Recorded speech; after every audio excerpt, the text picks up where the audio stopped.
For the first time in 7 months, the NFL is back, which means Brandon's World Moneyline predictions and best bets are back.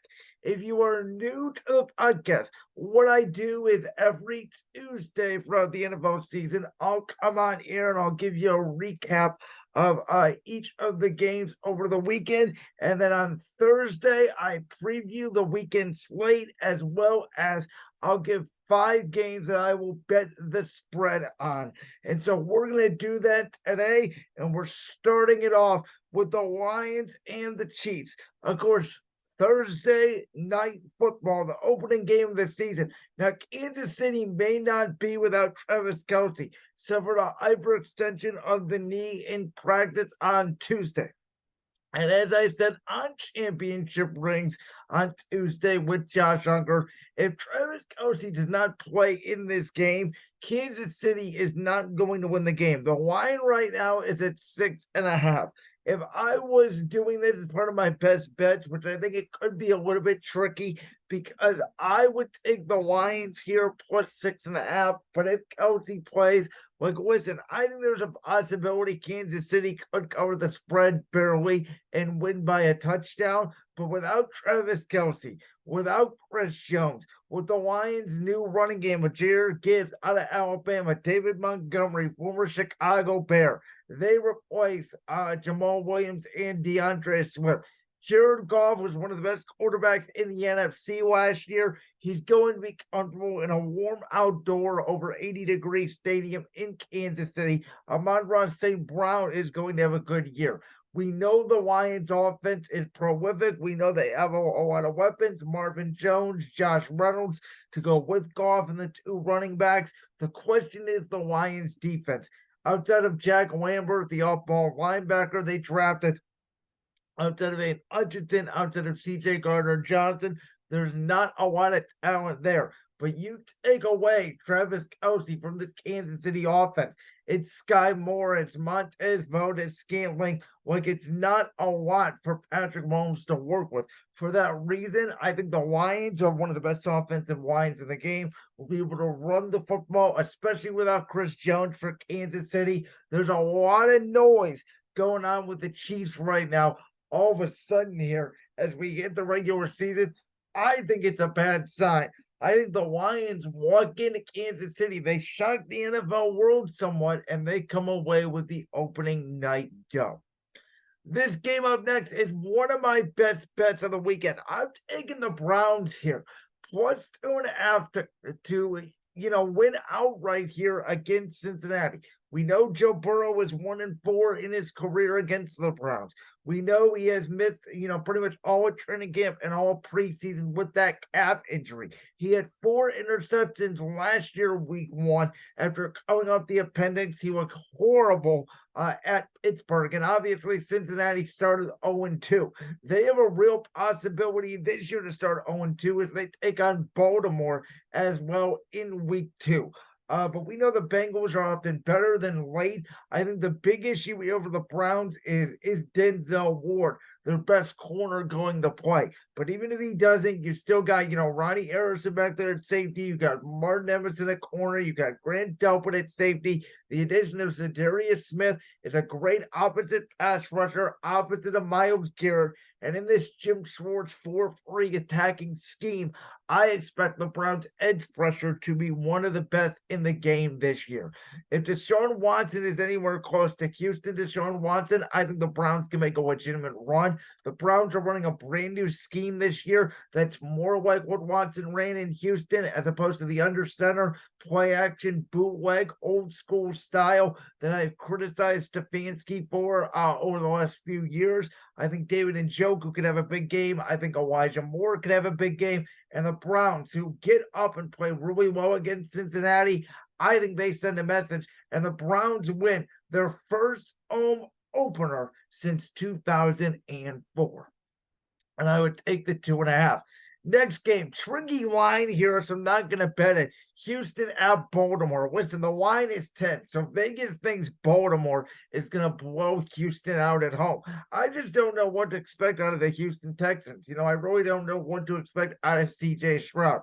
They got guys like John Menchie, Dalton Schultz, Damian Pierce. They have Shaq Mason, Laremy Tunsil on the offensive line. There's a lot of veteran talent there on defense. The young corner, obviously, and Devin, Stingley Jr. out of LSU. D'Amico Ryan's the new head coach. Like, I think Houston is going to have an attitude. D'Amico Ryan's played for the Texans. He relates to players. He was a great defensive coordinator in San Francisco. But Will Baltimore, that does not have a lot of talent on that defense. Marlon Humphrey's going to miss the game. The only star as of note outside of Kyle Hamilton, the safety from Notre Dame, really is the off-ball linebacker Roquan Smith. So is Baltimore going to be able to put enough pressure on CJ Stroud? Are they going to be able to rattle the Texans enough? Because the question is going to be, can the Texans run the ball, right? Can Damian Pierce get a run game going? Are they willing to keep the game close? We know Baltimore generally can blow people out week one, and I think Houston is going to be shocked by the passing attack of Lamar Jackson, Odell Beckham, Zay Flowers, Mark Andrews, and this new look Ravens offense to complement J.K. Dobbins, Gus Edwards. So there is a possibility here that Baltimore could blow Houston out, but we know week one is always weird. 10 points feels like a lot, so I'm not going to bet it. Next game, we got Pittsburgh hosting San Francisco. This is another one of my best bets. I love Pittsburgh plus 2.5 here. The Nick Bosa holdout situation is troubling for Niners fans. Brock Purdy back from the injury he suffered in the NFC Championship game. This is going to be his first live action against the ones. And as I've been saying, for the preseason here, Pittsburgh just doesn't lose without TJ Watt. And the Niners offensive line, we know it's good. It's not great. Mike McGlinchey comes over to Denver as well. So they lost their right tackle. Like, I think Kenny Pickett is going to have a good day. I think he's going to stay clean. I think San Francisco is going to struggle without Nick Bosa. And if you remember what happened last year, week one in that downpour, Trey Lance and the Niners, they did struggle going west to east coast against Chicago. It's the same situation here. We know Pittsburgh is well coached. We know they're ready to go. Kenny Pickett, year 2 in this system. George Pickens, a rookie. Roderick Jones, a rookie, both out of Georgia. And there's a lot of optimism here for Pittsburgh. I think they cover 2.5 in a defensive game that Pittsburgh mostly controls. Next game is a very interesting one. Jaguars at the Colts, because we need to see Trevor Lawrence now, year 3 and year 2 in Doug Peterson's system. Can't keep up. And Jacksonville has had a lot of success against Indianapolis in the past few years. But the one thing we don't know here is the young kid, Anthony Richardson out of Florida, his first career start. We don't know what to expect as well with new head coach Shane Steichen. Jacksonville is favored here by 4.5 on the road, which means in Jacksonville, Vegas will consider them a touchdown favorite, which means Vegas thinks that Jacksonville is significantly better. There's always a trap week one. There's always games we don't expect. I'm going to pick Jacksonville because Doug Peterson statistically has also been very good in week one. And I think that, Anthony Richardson could make some mistakes. I think he's going to run around a lot. I think Indianapolis, without Jonathan Taylor, is going to try to keep this close. But at the end of the day, I think Jacksonville, will win. I have a feeling they'll cover. But this is a sneaky game because if Michael Pittman can get on a roll, and you do have Quentin Nelson anchoring that offensive line, and if Indy, even without Jonathan Taylor, can use Anthony Richardson and some of their other backs to run the football, Jacksonville could be on upset alert. This next game, to me, is one of the worst games of the weekend. It's one of the weirder games of the weekend. It's Tennessee at the Saints. Saints are favored by 3. I'm not going to bet it. I'll pick the Saints to win at home. I know a lot of people like the Saints this year. Obviously, defensively, Cam Jordan, Demario Davis at linebacker, Marshawn Lattimore at corner. A lot of people think, obviously, this, Derek Carr, the worst division he's ever been in, the best defense he's ever had. I just don't trust Dennis Allen as a head coach. weapons-wise. If Michael Thomas is healthy, we'll see how good he can be this year. We know they're going to miss Alvin Kamara, because of the suspension, but Jamal Williams is a capable running back. Chris Olave is looking to build on a successful rookie year without much of a quarterback. Tennessee does have DeAndre Hopkins, but he better be able to beat Marshawn Lattimore, because if he doesn't, I think that Tennessee is going to try to run the football. New Orleans is going to stack the box. And I think, this Burks kid that they drafted last year really needs to step up in year two if that dinosaur Ryan Tannehill and the Tennessee Titans are going to be able to do anything this year. Tennessee's got a good pass rush, Jeffrey Simmons, good safety, Kevin Byard. They're very well coached. This is a very weird game, in my opinion. I think it's going to be one of the lower scoring games of the weekend. I'll take the Saints to win. I think the spread of 3 points is about right. One of the games I'm most excited to talk about, Bryce Young and the Carolina Panthers, my pick to win the NFC South. They go to Atlanta, and we got to see if Desmond Ridder can play. I mean, Bijan Robinson, I think, is going to be an absolute stud. Drake London, Kyle Pitts, they have a very underrated offensive line. I think it was ranked like 8th last year by Pro Football Focus. Defensively, they brought in veterans like Calais Campbell and Jesse Bates. So Atlanta is going for it, and it all depends on, again, if Desmond Ridder can play. If Desmond Ridder can play, the schedule sets up where Atlanta could win this division.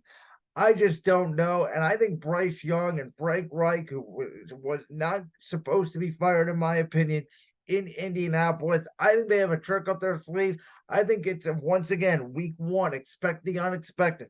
Bryce Young comes out, they run a lot of zone read. Miles Sanders gets involved, Aiden Hurst, DJ Chark, some of the receivers they have, and Carolina goes in. They're 3.5-point dogs.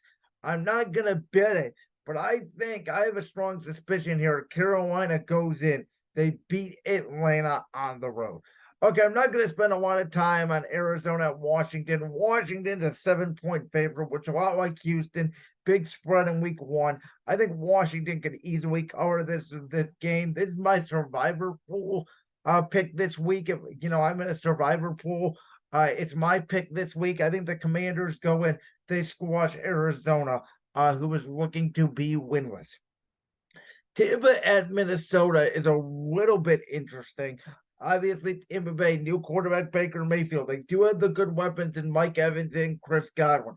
They have a lot of good old veteran defensive pieces. I think Tampa Bay believes they are a quarterback away. They want to reset after the Tom Brady, era ended. Obviously, they got the Super Bowl out of it, but they need to reset. And the fact that they go from Tom Brady to opening up at Minnesota, a game kind of buried in the 1 o'clock window, tells you what the NFL thinks of Tampa Bay, and the fact that Minnesota is a 6-point favorite. The Vikings do have a new running back. It's no longer Dalvin Cook. It's Alexander Madison. Can he carry the load? Brian Flores, the new defensive coordinator, is going to have to do wonders with this defense like he did with Miami, because there's not a ton of talent outside of Danielle Hunter, especially after they lost to Darius Smith. Kirk Cousins had a very good year last year. I think he has a very good game on Sunday. I think Justin Jefferson has a very good game against a weak Tampa secondary. Tampa might be able to put up some points, but I think in the end, Brian Flores flusters Tampa. Minnesota covers the win by about 7 to 10 points, and the Vikings go to 1-0. Very intriguing game that could go off the 4 o'clock window, 4:25. That being Packers at Bears. The debut of one Jordan Love as the full-time starter for the Green Bay Packers. And I've been saying all offseason, I don't think Jordan Love's going to work. I think that if Green Bay thought Jordan Love was going to be a special quarterback, they would have moved off Aaron Rodgers a year ago. Listen, good quarterbacks do not sit for 3 years in today's NFL. A lot of the college schemes are very similar. And the fact of the matter is, Green Bay did not want to pull the trigger on Jordan Love until they absolutely had to. They also did not pick up his 5th-year option. So that tells me essentially that, they did not give him an extension. So Green Bay, to me, doesn't really yet believe in Jordan Love. I know some people like their weapons, outside, and Dawson and Watson. I don't think they can separate much from man coverage. I think Justin Fields and DJ Moore in their debut put on a show, and there's a lot more pressure here, I think, on Chicago than Green Bay. Because if Jordan Love walks in there and outplays Justin Fields, there's still a lot of questions about Justin Fields, even though a lot of people think Fields is going to take a Jalen Hurts like leap in 2023. I don't think it's going to be that big of a leap, but I'm very excited to see what Jordan Love and Justin Fields look like. These are two young quarterbacks on the hot seat. I think the Bears are going to win this game. The line's a pick 'em. I'm pretty confident about it, so I'm going to bet the Bears -1. Next game is Rams at Seattle. Now, Seattle is favored by 5.5. Originally, I was very strong on at least taking the Rams with the points here, but with the Cooper Kupp injury, without Cooper Kupp, the Rams don't have a great receiver. I mean, it's Van Jefferson, it's Tyler Higbee, and it's Cam Akers, and it's, not a great offensive line with an immobile quarterback in Matthew Stafford, and a Seattle team that, they may not be getting Jackson Smith and Jigba this week because of the injury, but their two rookie tackles from last year are going to be better. Geno Smith's looking to build off that campaign, and the Rams just have so much youth in their defense outside of Aaron Donald. Like I've been saying the whole preseason, you can't even really name one guy on the defense outside of Aaron Donald. That I think it's going to be a learning curve for the Rams. I think Seattle can win this game by a touchdown. All the reports are saying Seattle looks great in training camp, so I'm excited to see how they look. Next game here, I'm very excited to see how Russell Wilson looks with Sean Payton and how Jimmy Garoppolo looks with Josh McDaniels. But there's a lot of noise in Vegas right now. Chandler Jones seemingly that doesn't want to be on the team. And as I said, in my NFL predictions, Vegas is one of the weirdest teams to me in the NFL. I like their pass rush. I like their weapons. Their offensive line's getting younger. They have some foundational pieces. It's Jimmy Garoppolo can't stay healthy, and I don't trust the coach, Josh McDaniels. So I think Denver's going to win, though Vegas has always played Denver close. Now, these are two teams last year with high expectations that kind of melted down in the AFC West as the Chargers and Chiefs rose to the top. I think that line of 4 points is about right. Denver, I think, is going to win somewhere between like 3 and 7 points. I don't think it's going to be a blowout here, but I'm excited to see how well Russell Wilson plays against the Raiders. This next game, I don't understand the spread at all because to me, it's a pick 'em no matter what field they're on, and that's the Dolphins at the Chargers. Basically, what they're saying here with the Chargers being 3-point favorites is if it was in Miami, it would be a pick 'em, which I don't agree with because I like the Dolphins slightly more than the Chargers. Yes, Tua Tagovailoa and Justin Herbert were taken back-to-back in the 2020 draft. But I like Mike McDaniel, Tyreek Hill, Jalen Waddle over the Brandon Staley, Keenan Allen, Mike Williams, Austin Eckler combo that the Chargers have. I think the real advantage for the Chargers in this game, though, is they have a new offensive coordinator, Kellen Moore. So we've been talking about it today, all podcasts. If you have a new OC or a new scheme, a new quarterback, a new DC, sometimes in week one, that's an advantage because it's expect the unexpected type of situation. I like the coaching, though. Obviously, we've talked about it. Brandon Staley is on the hottest seat in the NFL. These two teams are very similar. They have a great defense. In Miami now, new defensive coordinator Vic Fangio. If it wasn't for the Jalen Ramsey injury, I believe they would be favored to win the AFC East. However, he is still injured, and so the Chargers now with Derwin James, with Khalil Mack, with Joey Bosa all healthy, they need to be able to get pressure after Tua. But I think Mike McDaniel schemes some things up. I think Miami's receivers get behind the Chargers defense, and in a close one, even though the spread would say it's an upset, I don't think so. I think Miami beats the Chargers. Next game, Eagles at Patriots. This is part of my best bets. Philly is favored by 3.5. I have Philadelphia covering the spread. Of course, the Super Bowl loser with all those weapons on offense and that big wave of defensive linemen now with the additions of Jalen Carter and Nolan Smith in the draft. I think the Eagles may have the best roster in the NFL from top to bottom. We know New England's defense, no matter what talent they have, is always going to be good. Obviously, Matthew Judon is a great pass rusher.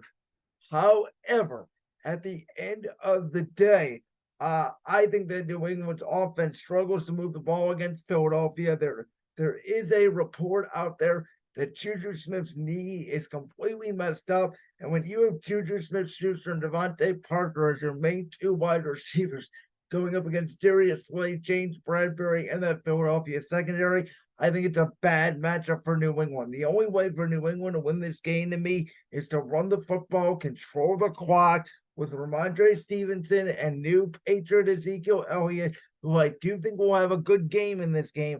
But I think Philadelphia's offensive firepower is too much for New England. I'll take the Eagles to cover the 3.5.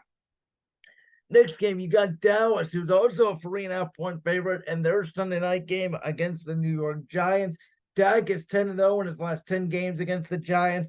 You guys know, I think the Giants are a flash in the pan from last year. Yes, they have Darren Waller. I want to see how that offense looks with Darren Waller and Saquon Barkley, but I'm still not a believer in Daniel Jones. And I think with, Michael Parsons, Trayvon Diggs, DeMarcus Lawrence, Stephon Gilmore, that offensively, the addition of Brandon Cooks to go along with CeeDee Lamb, I think the Cowboys have a lot of fire talent on offense, more than the Giants. It'll be interesting to see the offensive strategy. Now, with Kellen Moore leaving and Mike McCarthy taking over the play calling, but at the end of the day, I have Dallas defeating the Giants. And finally, on Monday Night Football, it is the debut of Aaron Rodgers as a Jet, as they host the division rival Buffalo Bills.